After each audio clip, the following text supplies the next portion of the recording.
A few years ago, if you asked most people what made a great office furniture dealer, the answer was pretty predictable. Strong manufacturer relationships, great salespeople, excellent project management, reliable installation teams. Those things still matter. But what if they're no longer enough? What if the next generation of successful dealers looks fundamentally different than the dealer model we've known for decades? My guest today believes we are entering one of the most significant periods of transformation our industry has ever seen. A transformation driven by technology, AI, changing customer expectations, and the growing need for dealers to create value beyond simply moving product. The question isn't whether the industry is changing. The real question is whether we're changing with it. And that's what today's conversation is all about. We'd like to thank our presenting gold sponsors. Avanto, transforming your workflow from design to cash without the chaos. And the Collaborative Network, a platform where leaders in the contract interiors industry unite. If you're leading sales, marketing, or growth in the contract interiors industry, you already know this work can feel isolating. So that's why we built the Collaborative Network. It's a peer-driven community for manufacturers and leaders who want real conversations, real accountability, and practical insight, not generic advice. No posturing, no sales pitches, just experienced people working through real challenges together. If you're ready to grow smarter, check us out at thecollaborative.network. Welcome back, or welcome to the Trend Report, your inside look at the people, products, and ideas shaping the future of workplace design. I'm your host, Sid Meadows, and thanks for joining me today for another CEO chat with my guest, Tim Carroll, the CEO of Lyric Workplace in Nashville, Tennessee. Hey, Tim, how are you? Welcome to the show. I am fantastic. Thank you for having me on. Well, I'm excited about this conversation. I always love talking to CEOs. My audience loves listening to you guys share your insights as well. And one of the things I like to always do before we dive in deep into the conversation is get to know you just a little bit. So how did you get into the furniture business, Tim? Well, it was a crooked path. It just kind of went all over the place. But I actually started in theater. I was on Broadway in New York. I did a handful of Broadway shows up there. That was another life ago. That was in my 20s. I did the tours and I did the shows up in New York, and came back to Nashville. I'm born and raised. I'm one of the few in the proud here in Nashville that are actually not transplants.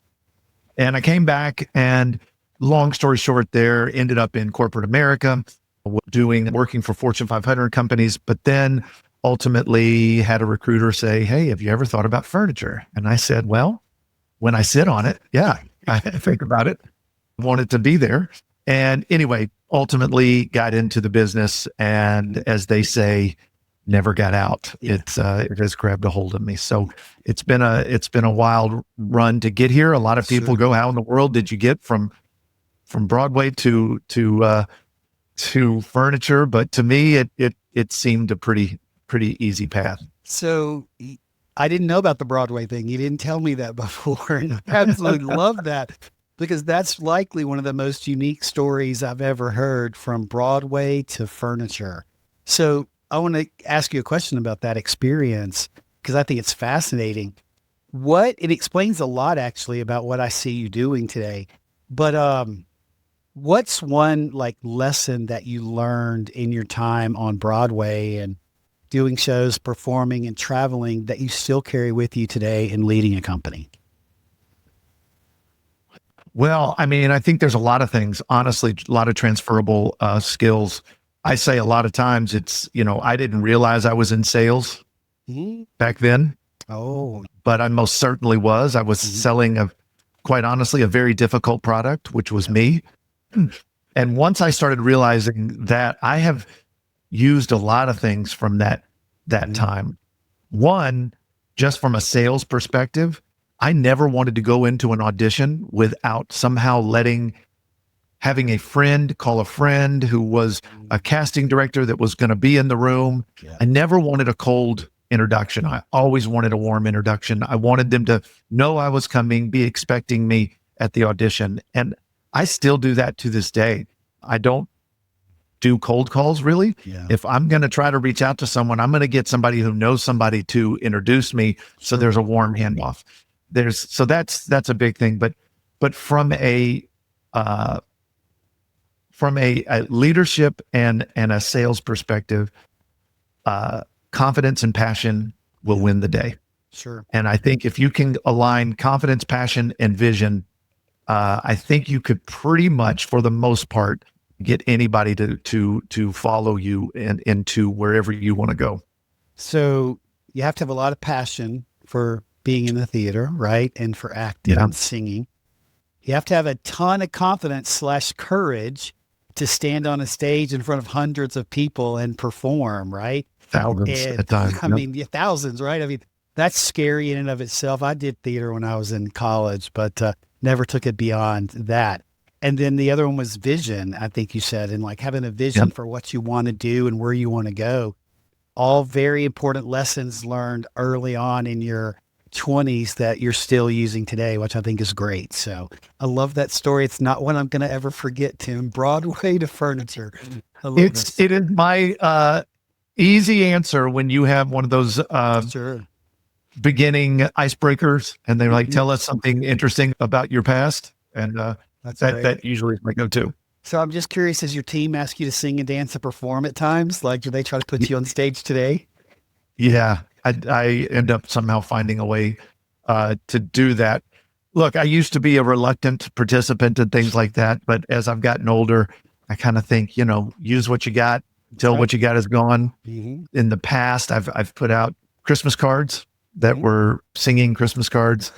I probably will try to continue to do that over the years, but if you got something that others don't, then use it, right? It's certainly a way to connect people to you, right? And you said something about sales that I think is really, really interesting. And then we're going to jump into the real conversation today, which is warm introductions and having the path paved just a little bit, or the door opened or cracked open for you. And I've said for a long time that I believe traditional cold calling is dead. There are a lot of people that want to argue with me, but it is certainly a lot better for somebody to make an introduction for you or on your behalf. What you do with it is up to you, right? But it's so much easier if the door is at least cracked open a little bit. So I appreciate that you're doing that. Yeah. I mean, look, cold calling is a barrier for entry for some people and some really good salespeople. Yep. They don't want to do it. I'm one of them. I'm not a huge fan of cold call. I worked back at Pitney Bowes back in the day, and you went into a door and you had to pull the door on the right and the left. Everywhere you went, you had a call, you had to go to the right and left, and they tracked it and all that stuff. And yeah, you can do that, and you can maybe have some success doing that. I got it, but I'd rather work smarter, not harder. I always say I'd rather be, a sniper instead of just, buckshot. I really want to go and be very strategic with who I'm meeting with, how I'm meeting them, and am I showing them value? And if I can do all those things, I think I can have some success. But the cold call, you're missing out on some really good salespeople that can't do that. I know those people that can do that. And I think they're special individuals. It takes a special kind of crazy to be good at cold calling, I think. I would agree. With that. A special kind of crazy to be good at cold calling or dialing for dollars, is what I say. Yes. So Tim, one of the things that stood out to me when we were doing our pre-call discussion was that some of the biggest decisions that you've recently made were not just business decisions. A lot of those decisions revolved around your family. So Tim, tell us about the recent decision to focus on Nashville and to start a dealership there. Well, speaking of a special kind of crazy, I think that would apply here too. I think anybody starting a dealership today, I know I have a lot of friends in this business and a lot of friends that have been in this business and own dealerships. And I think they look at me like I'm crazy for sure, but it is a passion. It was about a year ago. I heard a statistic that really changed my life.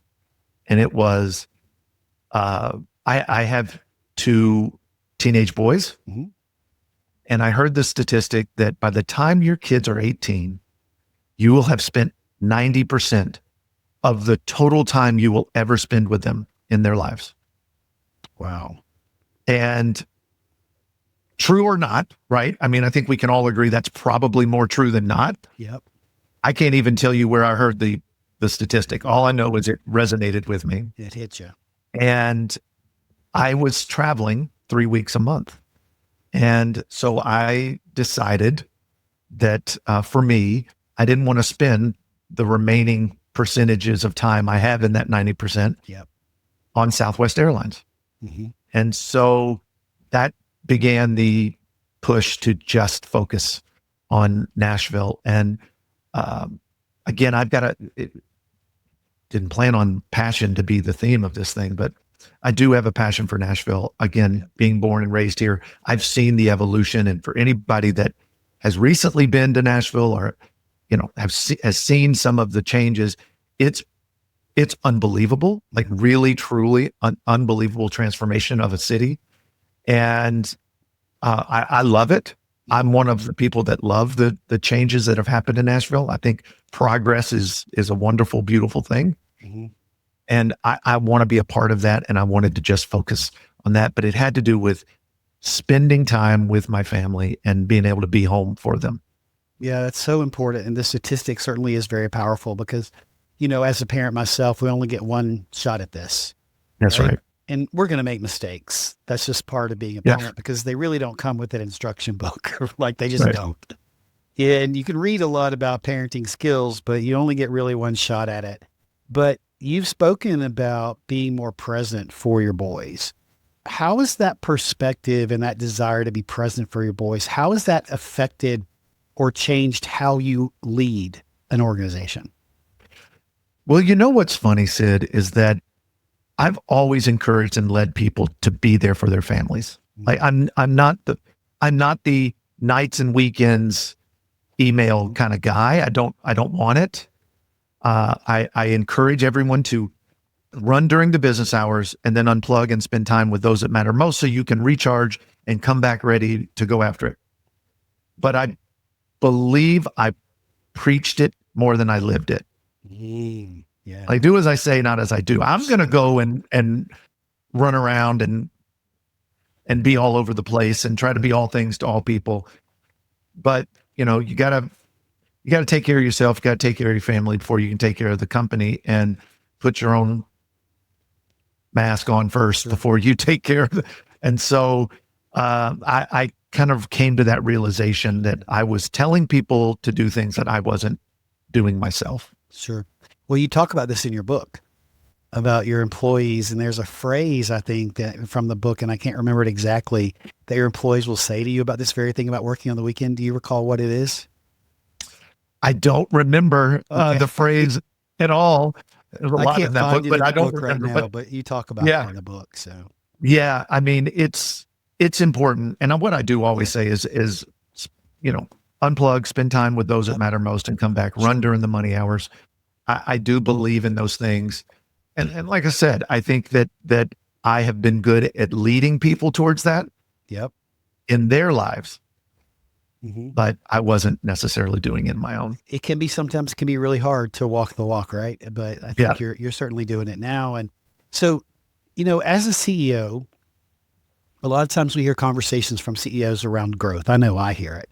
How do we grow? How do we do this? How do we do that? And when you think about what you're doing and starting a dealership, how do you define success today compared to maybe how you defined it 5 or 10 years ago? What's your definition today of success? Well, I mean, again, I take a little bit of a different approach to success and to growth. I don't necessarily we're all in this for revenue, right? I mean, I'm not kidding myself in that. You have to have it. That is a must in order to. That is a must. Business. But I believe any success that I've had in my life and in my career, rather, it's been because I've focused on the growth of others. And when that happens, I believe a rising tide will lift all ships. The success comes. And I have the approach where that growth is not just necessarily within my own company, but I'm taking it upon myself with Lyric Workplace to really focus on the growth of the industry And in Nashville, the leadership, I think there's a leadership deficit in this industry. I think there's not enough leadership training that happens in this industry. And we're going to focus on doing some of that, taking that on ourselves to help our A&D partners, our broker partners, GC partners. And we offer leadership training to those individuals that we bring in, and we will do leadership training with them. And it's a way to get back. It's a way to show value. It's a way to focus on the growth. And I believe, and it's proven out, that they will in turn help us grow our revenue. Sure. You're adding value. You're giving. I love the fact that you're offering. I assume you're teaching it or you're presenting it to the leadership. Yeah. Well, I'm a John Maxwell certified team member, so I use a lot of that perfect. Yeah. content. It's just such great already done content. I facilitate that. And it's a wealth of content. So it's really great to be able to offer that to the folks in our industry. Yeah, I'm a big fan of John Maxwell. I think almost every one of his books. So I've read almost all of them too. So I love that you talked about the growth of your people and focusing on the growth of your people, because when you invest in them, they'll invest back in you.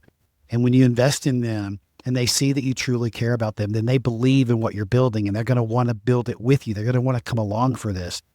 And you just said one of my favorite quotes, which is, a rising tide lifts all ships. And to me, that is just, I had somebody send me that one time in an email that said, a rising tide lifts all ships, Sid, and today you are my tide. Yeah. Like, man. And that quote has stuck with me ever since. This was probably 5 years ago I got that email. It's stuck with me. And which is so very important, right? To lift up those around you, because when you do, everything changes. If we are all focusing on being better today than we were yesterday. Yes, sir. And you get a collection of individuals that truly believe that and are trying to accomplish that. Yep. There's nowhere to go but up. That's right. And if you provide them the avenue to do that, and by the way, part of that avenue has to be allowing people to fail. Because if you're not failing, you're not trying. If you're not trying, you're not growing. And it's an endless cycle. So I think all too often in this industry, I've seen name, blame, and shame. Yep. Something goes wrong. Let's stop everything. Whose fault was it? Let's let that be the first question. Whose fault was it? And that's a bad way to start. It's really, yes, we need to get to how do we learn from this? But first, let's fix the problem and let that individual, whoever it is, know that you got their back. Yeah. That you're safe to attempt, try, and fail. Yeah.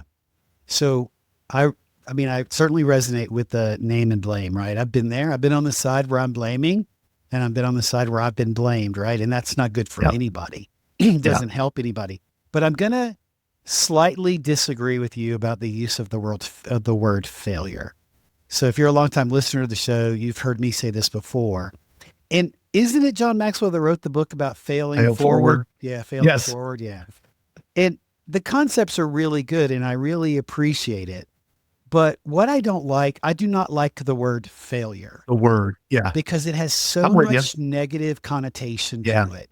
That I'm a failure. I'm not capable. I didn't try, right?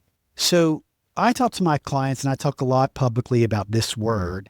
And so rather than say the word failure, let's reframe the thought around this, which is, for me, I will say, I don't believe in failure.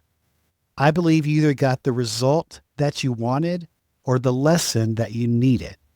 What's important is that you're paying attention to what the lesson is, because failure says I didn't try, but you did try. Maybe you didn't get the exact result that your business wanted or that you wanted, but look how far you came from where you were. And I think that's mentally, if we can shift that to a positive, everybody will feel better about taking risk and trying new things and stepping out on the limb, right? Which is to me very much a leadership quality. I love it. And those lessons are the ones that are the most impactful. 100%. They're the ones that we remember the most. Yes. But you got to be willing to lean into the lesson and to recognize it, because if you just ignore it, then the experience that you went through is of no value to you trying to move forward, right? And again, Yeah. it's a leadership thing. So No that's doubt. where I want to go next. I want to talk about leadership. Yeah. Because what I really appreciate the short time that I've known you, and I do follow you on all the socials, you're very much willing to challenge conventional thinking. And in fact, you've kind of described yourself as a disruptor. What does that mean to you, being a disruptor? Well, not accepting the way things always have been. I mean, all too often over the years, and I have a unique perspective because I've worked at different dealerships around the country. I've had the pleasure and honor to work at different dealerships around the country. And I do hear a lot, well, this is how we've always done it. Oh, And I'm not a huge fan of that. no, me either. And it almost blindly makes me want to change it just because I hear those words. So I believe over the years, as I've been around this business, I do look at things a little bit differently. Mm-hmm. I do believe that I look at things a little bit more forward thinking. I definitely am a little, I'm not technology adverse, which I think there are a number of people in this industry that are just hesitant to do that. Yep. And so I find myself and my perspective to be a little bit disrupting, and therefore it's a challenge for some people. Yep. And that's okay.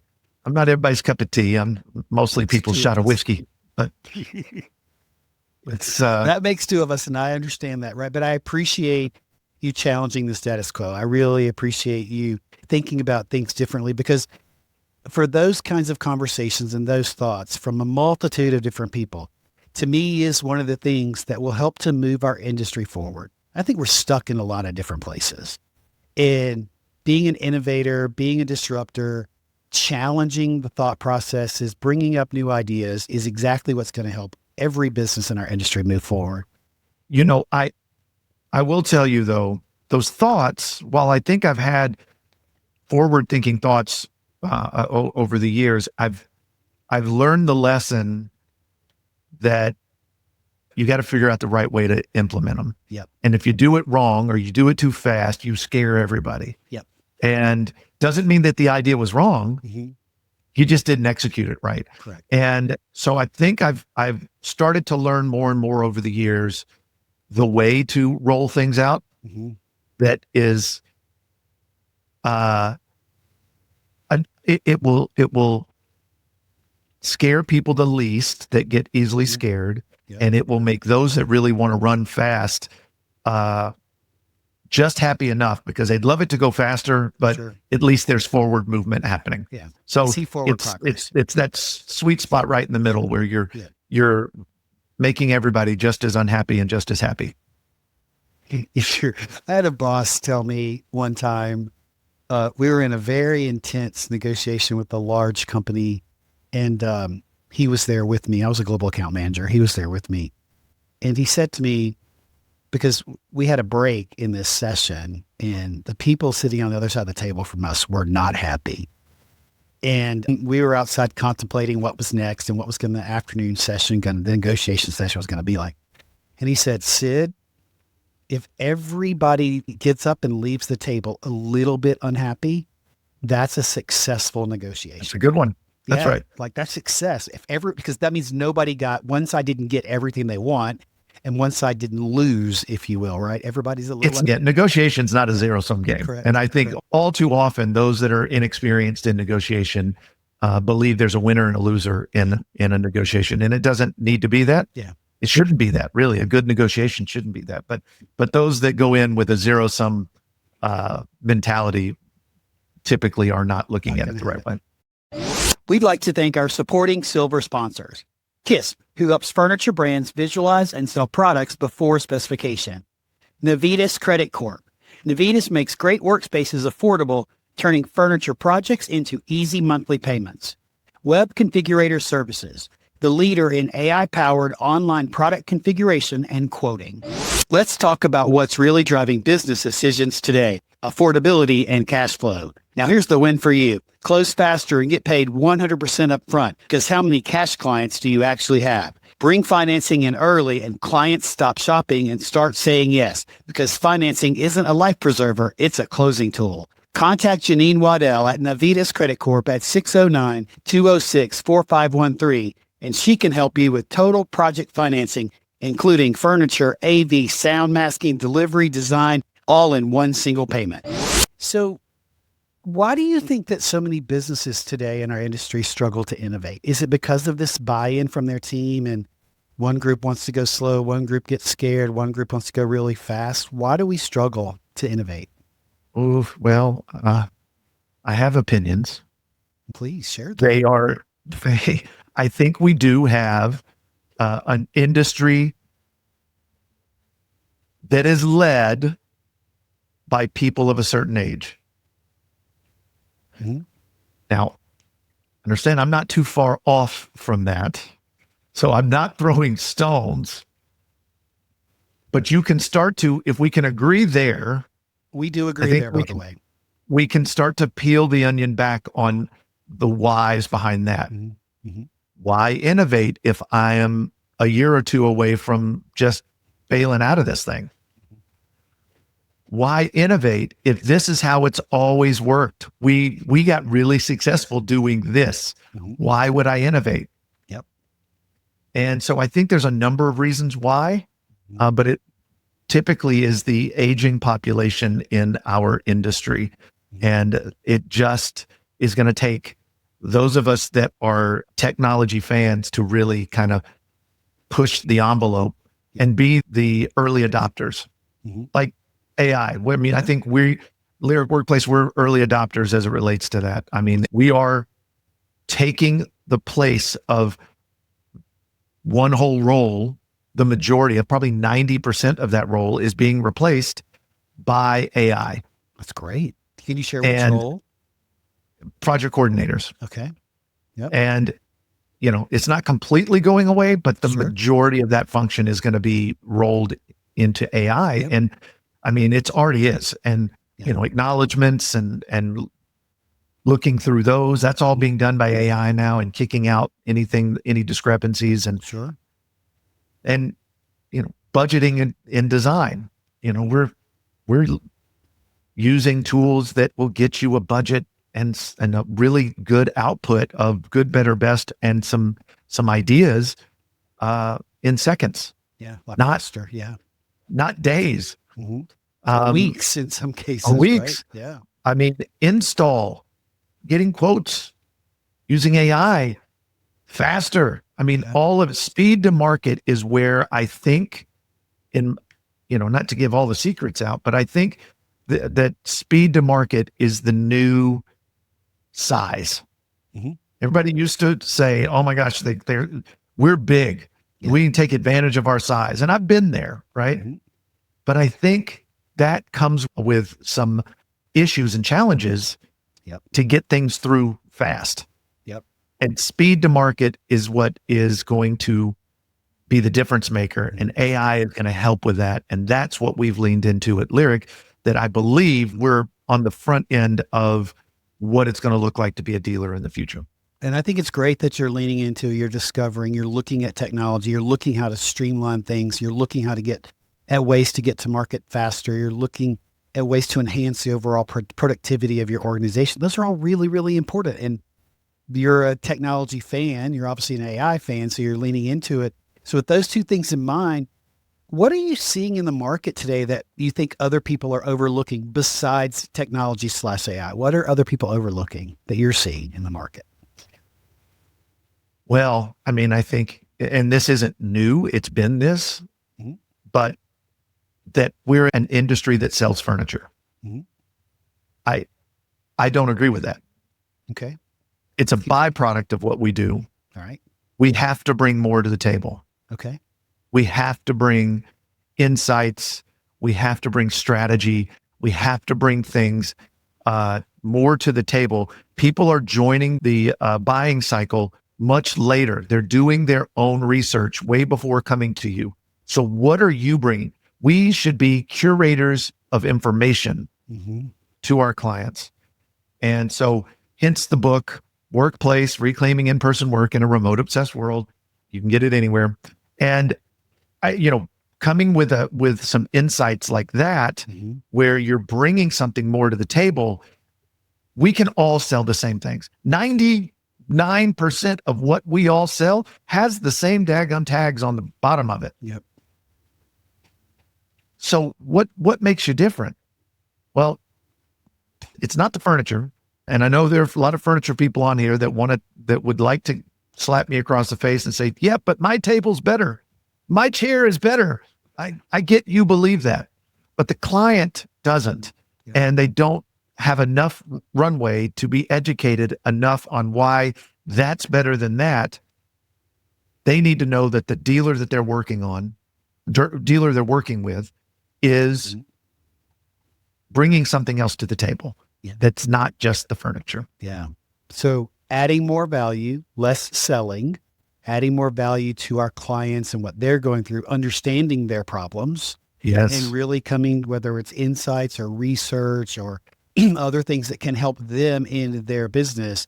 And I had somebody tell me yesterday in a conversation, we were talking about a lot of different things, and she mentioned that she wished that our industry could migrate away from saying things like, we sell office furniture or the commercial interiors industry or to the contract interiors industry, to the built environment industry.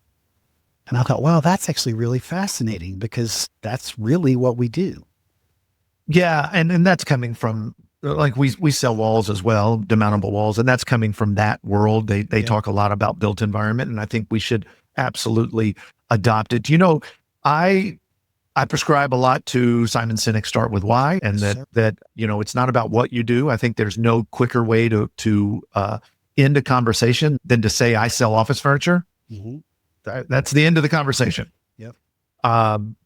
But if you talk about your why, and your answer is more along the lines of, we create and inspire organizational culture and employee engagement through architecture, furniture, and technology. Well, now you've got somebody wanting to know a little bit more about, okay, what is it you do? How do you do that? We need help with our culture. Yep. We need help, getting people engaged. How do you do that? And so it's less about furniture. It's so good. I won't be able to find them, but I have a couple of episodes where I talked about that very thing. And how do you introduce yourself, or how do you tell people what it is you do? And we're 190 something episodes in. I can't remember which one. And Kayla, my editor's no way she's going to go find them. So, but it's really, really important to think about reframing something like that to really create intrigue where people want to lean in and they want to learn more, right? Well, and I've done a start with why workshop at every company I've been in, and find me online. I can do it for anybody that wants that, but it's a few hours, and it is a great way to really explore everybody's individual why, and then also create your tribal why as a company. Sure. And those things are as important as knowing and understanding your core values. Yep. Like if you haven't defined those, you should define those out. Those things really do set a course for the success of your company. 100%. Tim, we're very aligned on a lot of things, and which I really, really appreciate. We haven't had this in depth of a conversation before, so I think I could keep going, and I want to get to the future of the dealer, but I also want to say, you have written a book. You mentioned earlier, Workplace. I have it right here. I'm about halfway through it. I will tell you, the part one does a really, really great job at building the business case for why you want to be back in the office. And my favorite part of part one, everybody will have a different favorite part, but my favorite part about part one is the mentorship and what's missing when you're not in an office, and that ability to have mentors. I mean, you can have a virtual mentor, but it's something about being in person. So I really appreciate the book. So congratulations on it. Thank you very much. I'm very proud of it. And I thank you for getting it. I do. That mentorship thing is really tough because I've yet to hear anybody tell me the silver bullet of how you can mentor someone successfully virtually. Yep. I mean, you can have meetings like this, you can do a Zoom or whatever, and that's fine. But more is caught than taught. And So when you are those younger, more inexperienced people need to hear you get on the phone with a client and talk through a difficult situation. They need to see how you have prepped for a presentation, not the presentation itself. You don't need to see the production. You need to see the rehearsal. You need to see all that it took to get to that place. And without that, it's very difficult for us to have anybody waiting in the wings when there's succession planning conversations, because they just aren't ready. Mm-hmm. Yep. I totally agree with you.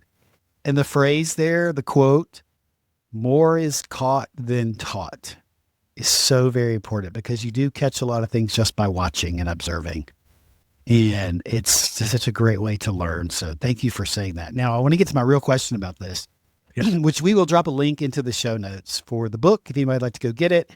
So Tim, you're very public, like you are leading in public. And I appreciate that, because I'm also a very public person. I live my life out loud, sometimes to my family's chagrin. I live my life out loud. But we don't see many people in your seat being very public. We don't see many people like you as CEOs creating short form videos and posting them on Instagram, TikTok, and LinkedIn, right? And I really appreciate that. So first off, how did you get to the place that, hey, I'm gonna be out loud about this? And then what do you think that more leaders need to step into this role and do things like this? I don't know. This is such an interesting question, because I am a reluctant participant in all of this. Oh my goodness. You can go back in my videos and start looking at when I started. Yeah. And it was the last second that I could have held out that my marketing company kept trying to tell me to get out there so you can sell some books. Yeah. That's why I did it. I know I've got this background of being a performer, but I also have this sense of who really cares what I have to say. But this book, I do feel so strongly about the book that it really, if you go back and look at these videos, they're all content coming from the book. Yes, I realized. And so that's really what I'm out there doing. But what's really interesting from it, and especially on TikTok, never in my life would I have thought that I'd be doing videos on TikTok. I think I passed the age of ability to do this long ago. It's weird to even say that I'm on TikTok, but I'm engaging with people of a certain age that I don't think I'd be engaging with otherwise. And the conversation is a lot more robust. Oh yeah, it is. I've read some of the comments. It's been dynamite, and I get a chance to interact with some people that I don't think I normally would. And they are sharing deep issues. Like, I just got let go. I was doing all of these things. I thought that I was doing the right thing, and I don't know what to do. You know, I was doing what you're telling me to do, and I ultimately got let go. So, I mean, it's really interesting conversations that I get to have.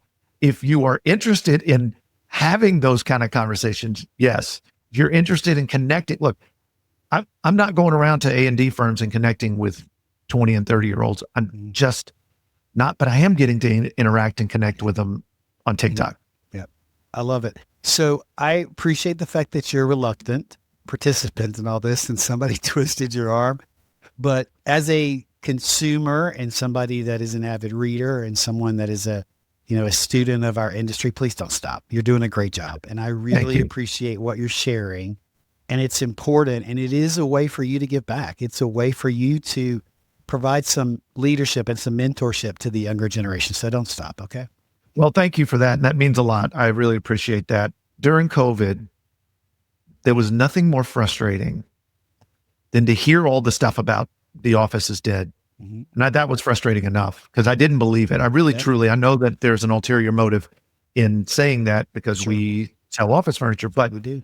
I really didn't believe the office was dead for all the reasons in the book. And I believed the employees needed to know that they shouldn't believe the office is dead.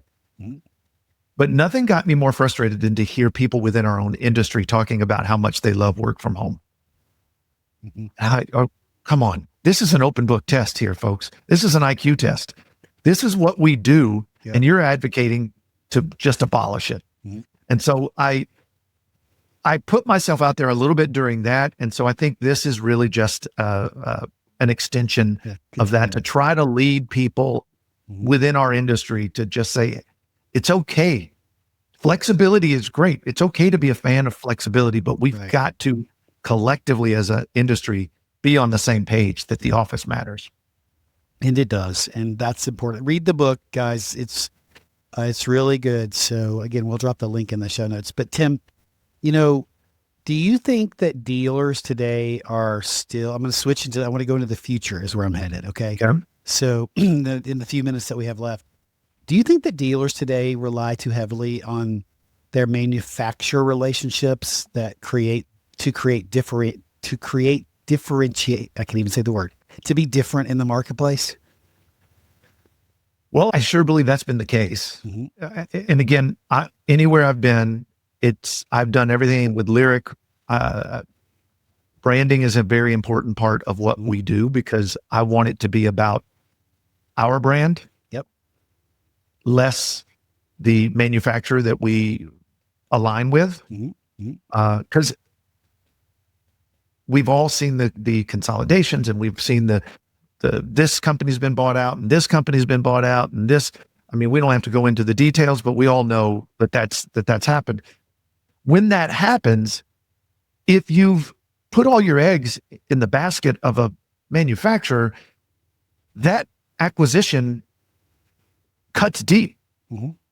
Yep. But if you make it about your brand and you happen to sell this, when change happens, which it's going to again and again and again, yes, sir, you're still the calm in the storm. All this craziness is happening, but we're still Lyric Workplace. We're still who we are. Sure. And it doesn't matter about, and as we said, it's a commodity. It's a commodity. So we have to make sure that our brand, and we're showing value to our design partners and our clients above and beyond a product, and make it about your brand. So I had this discussion a year ago with a dealer principal of a smaller unaligned dealer in South Texas. And about, it's got to be about you as your brand as the dealership, right? And he referenced Sewell. Do you know who Sewell is? I don't think so. So there's a book, and I can't multitask and go to Google and find the book, but Sewell is an automobile dealership chain in North Texas. Right? Yeah. And they have BMW, Lexus, Mercedes. They have all these different brands. But Sewell customers, including this one, I own 4 Sewells, will tell you that we don't own a BMW, I own a Sewell. Yeah. Because I go back and back and back. Yes, I'm a fan of BMWs, but I go back and back and back because of Sewell and because of the experience that I get, and that's created for me as a customer of that brand. And if they were selling Ford, I'd probably look at buying a Ford, but more importantly, I'm buying a Sewell, and that's the messaging around it. And it's just so very important that your brand and your identity is first and what you sell is second, because the local marketplace needs to know who Lyric Workplace is. Right? Well, and it's a great book out. It's been out for many, many years. It's been out a long time, but it's called The Experience Economy. And it says if you're in a commoditized business, the only thing you have to lean on is the experience you provide, not customer service. That's the bare minimum of entry. The experience that you provide your clients. And so I've spent the vast majority of my career in this industry believing that very thing. We're in a commodity business. We're going to focus on the client experience for our clients. And we're going to focus on providing a bespoke, unique, detailed experience that is communication on steroids. That is beautiful. It is the most important thing because people remember the experience. They remember how they felt. They're not going to remember what brand they bought for you. They're going to remember how you treated them and how they felt during that process. And every business should be focused on creating a dynamic customer experience. That's what, because we're in an industry that the miracle is that any project goes off without a hitch. I mean, is that not the craziest thing? That's the miracle. So true. And I have bonused people on no punch projects over the years. And let me just, spoiler alert, it's never broken the bank. Of course not. So, Yep. so it's one of those things that people have a vast capacity for grace if you have given them a great experience and Yes. communicated well. Mhm. But if you don't and you hide things, they will turn upset very fast. I think it's also a great way to not only win new business, but keep your existing customers is by creating an experience so good, they don't want to go anywhere else. Yeah. It's never an I- option for them. I had a realtor friend of mine, residential realtor friend of mine, really good at what he does, told me once, he said, I'm always working for the referral. Mhm. Doesn't matter the size of job I'm working on today, I'm working on the referral Yep. because that next one may be huge. Mhm. So I've always had that mentality. I love it. Always working for the referral. All right. So I think we could stay here, but we're not. We're going to go to the future. So Tim, I want you to tell me what do you think the dealer of the future is? That's a big question, but give us your insights. Efficiency. Okay. I think speed to market. Okay. The thing that has to change in our industry is speed to market. That's the thing we all are challenged with, the thing we all struggle with. And it's how fast, I believe the fastest will win. And so how do you do that? Well, because things are moving much faster. I told you people are getting into the sales cycle a lot later. Yep. And so they need it now. Mhm. And so I think those that can move fast will win. And if you have prided yourself on how big you are, but you're like the Titanic and it takes you a minute to turn around, Mhm. you may start seeing a change in your business. Right. I sure hope so. I'm betting on that. Efficiency is key to me and my company and what we want to do, speed to market and efficiency. Okay. And how do we do that with the least amount of mistakes and the most amount of net profit? Mhm. My goal is to look back and go, this nonsense, like if people knew, since we're all from this industry, Mhm. people knew the average net profit of a furniture dealer, you'd really think I was crazy to start a furniture dealership. Mhm. It's criminal, the average in this industry. Yes. I think to be as efficient as we can be, I can definitely get that net profit in the double digits, which is rarefied air, I believe, in this industry. I'm going to agree with you as someone who leads a group of dealers. I hear this conversation a lot. I totally agree with you. It is a big focus. And just for clarity's perspective, net profit is the amount of profit that you have left over after all of your bills are paid, after all of your people are paid. It's what's left over, right? That's Simple. That's I it. simplified it. Right? It's what's left over. It's what you take to the bank. Yeah, it's what's left over. And So- it is so- shocking for people to understand actually how low it is. So, but I applaud you for focusing on that. So, Tim, let's think for a minute about like how can dealers today and in the next, let's say 3 to 5 years, how can they add more value or how can they create more value to their customers? How would you create more value to your customer? Well, we have an interesting perspective. We deal with clients all the time. We have best practices.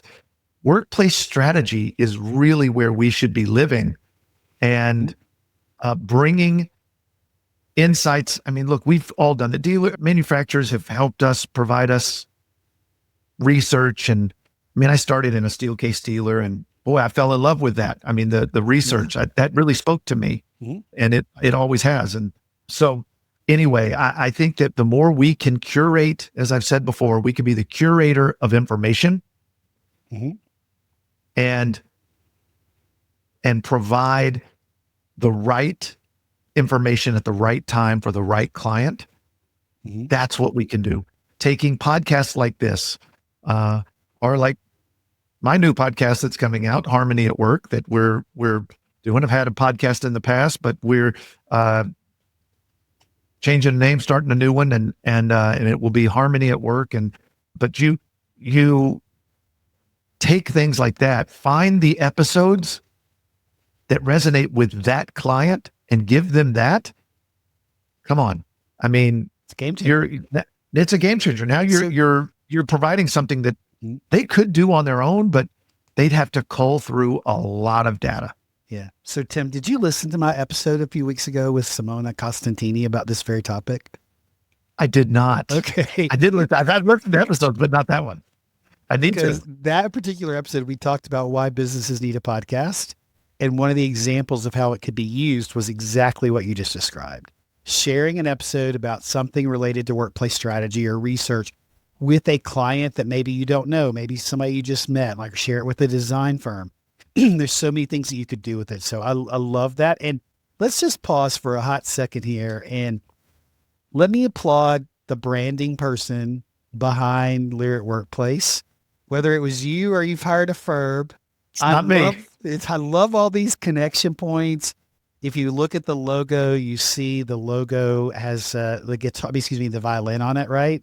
The swirl. At least I think it's from a violin, but you can tell it's music. It's a chair. The R is the chair. Oh, I thought it was it looked to me like it was in the violin, has the S in it, I think. Yeah. But you can draw all the dots here Sure. now. I mean, obviously, Lyric, you're in Nashville. There's a direct connection there. And now you're starting a podcast. Congratulations. Welcome back to the podcasting world. Harmony at Work. If you Harmony at Work. Music, you understand the term harmony. I mean, your branding person needs to be applauded for connecting all these dots. I love it. Yeah. Well, thank you. Yeah. That's our tagline is every detail in harmony. And so that's hence the Harmony at Work. But I love it. I've hosted a podcast for a few years and it had a pretty good following, but I think this is to rebrand and kind of elevate it not just a subject of culture, but how do we bring harmony into the workplace in all areas? I think that's an important conversation. So I'm having so much fun with this conversation. I want to keep going, but unfortunately we are out of time.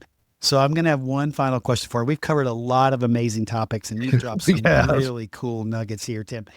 But when you think about the future of our industry, what gives you the most optimism or the most hope when you think about the future of our industry?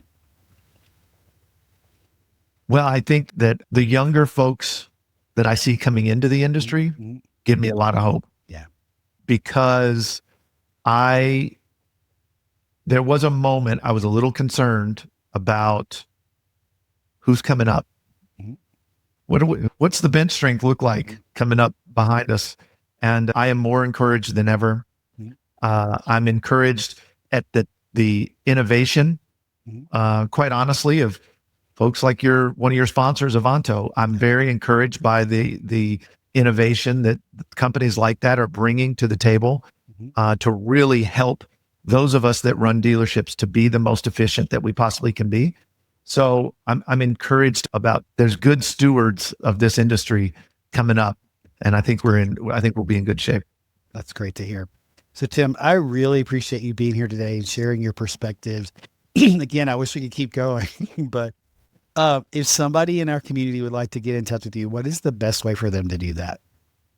The website, lyricworkplace.com, all social media, TikTok and Instagram, it's at the Tim Carroll, 2 R's, 2 L's. And you'll get more than your fair share of me there. I promise. Well, we'll be sure to drop all that down in the show notes along with your email address and good stuff. But just remember, if you reach out to Tim, please let him know that you heard him here on the Trend Report, and that's why you're reaching out. And please go show him some TikTok love. Follow him on TikTok, engage with his content. He's doing good stuff over there. Tim, I applaud you for hanging out there. So thank you again. No, thank you again so much for being here.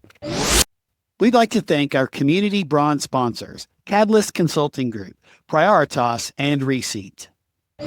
And to you listening today, thank you so much for joining us on the Trend Report. Your inside look at the people, products, and ideas shaping the future of workplace design. Go out there and make today great, and we will see you in the next episode. Take care, everyone.